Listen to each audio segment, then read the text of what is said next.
Hey guys, welcome back to Doc's Comic Pickups. This is the third volume, issue, edition, whatever you want to call it. I'm over at Frank's Comics, aka Nene's Comics, again, and Abandoned Antiques was kind enough to let me film, even though Frank's not here today. So I just wanted to go over the pickups and what I picked up this week. So, starting with an older book from a few weeks ago, it's called The Sacrificers, and it's Sacrificers issue 6, and it is by Rick Remender with art by Max Fumura. And it's a story about the old gods, and the old gods ask sacrifices from families. And they have to sacrifice their younger children to keep the power of the old gods strong. It's a story about family, it's a story about culture. It's a story about what's right and what's wrong because these families don't want to give up their children. They don't want to give up, they don't want to lose, the people that are most important to them. But you have to ask what's important in life. It's a question of, you know, morality. It's a question of how much do we give so that these people can maintain their order and their power. So Max Vermeer is a great artist, and this is a really interesting series. It's an ongoing, not a mini series. So I hope you get a chance to check it out and pick it up. All right. Secondly is World Tree, issue 7. World Tree is by James Tynion the Fourth, and the artwork is by Fernando Blanco.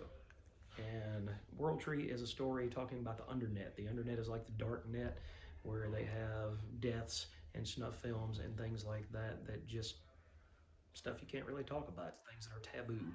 And so the artwork on here is really amazing. It's very similar to the stuff in some of his other series that Tinian writes. It's not quite scratchy as Martin Simmons stuff for the Department of Truth, but it's realistic without being hyper realistic. Sometimes you can get lost in the characters and they all look the same. So it might be that it needs to be a little bit more well thought out as far as the artwork and the character models and the character designs. But the story itself is very intriguing because they shut off the internet at one point during the story. And now this is a story about years later about how the world continued on with the internet being shut off and the internet trying to come back to life and things of that nature. So I really enjoyed this story, and I'm going to keep up with it for another couple of issues and see where it goes. All right. And the third book is a facsimile edition of The Amazing Spider-Man 252.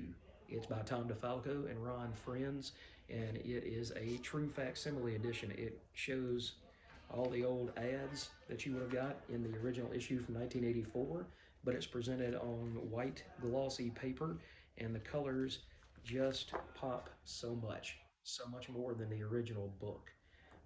To be honest, one of the reasons that this is one of my favorite covers of all time is the color work that was done on the cover. The orange red background, that sunset, just sets off that cover. It's not like anything that you would see on the stands that month. So that was a really interesting book, and it's the first issue that showcases the symbiote that would be Venom. So it's definitely a key book in a lot of people's eyes. All right, and the last book is Somna by Distillery. And Somna ends up telling a Puritan era story about a woman's awakening in physicality and dark arts and things of that nature. Her husband is a witch hunter. Um, it's not in Salem, but he's a Puritan witch hunter, and so it's a strange story about hiding things and feeling shame from the person that you're supposed to trust the most, which is your spouse, um, the person that you love. So if he finds her doing the awakenings and the things that come to her mind, then it could cause a lot of trouble for himself and for her. Because if you're a witch hunter and you come to find somebody hiding in your midst, what does that say about the job that you do?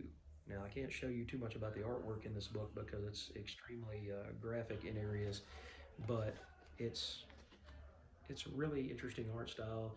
The book is by Becky Cloonan and Tula Lotay, and they share the art duties on this book. Some parts are by Cloonan, some parts are by Lotay. Uh, and it's intrigued me. I like the magazine style format. It helps the art pop. It helps it be that much bigger and just come off a lot cleaner. And it's easier to see. It's easier for the eye to digest what you're looking at. So I would recommend picking that up. Now that's a mature audience's book. That's not an all ages book. That's not a kid's book at all.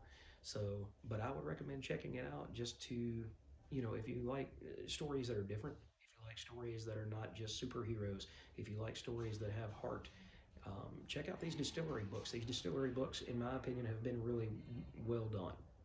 Gone by Jock, and then you've got this. You've got Blasphemous coming out by Distillery, which I'm not really sure based on my own religious thoughts. I don't know if I'm going to pick that one up or not. That might be a little bit too far out there. But a lot of these books I've picked up, they push the edge and they push the limit.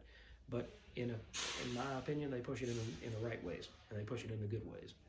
So that was a short week this week. There weren't that many books that came out.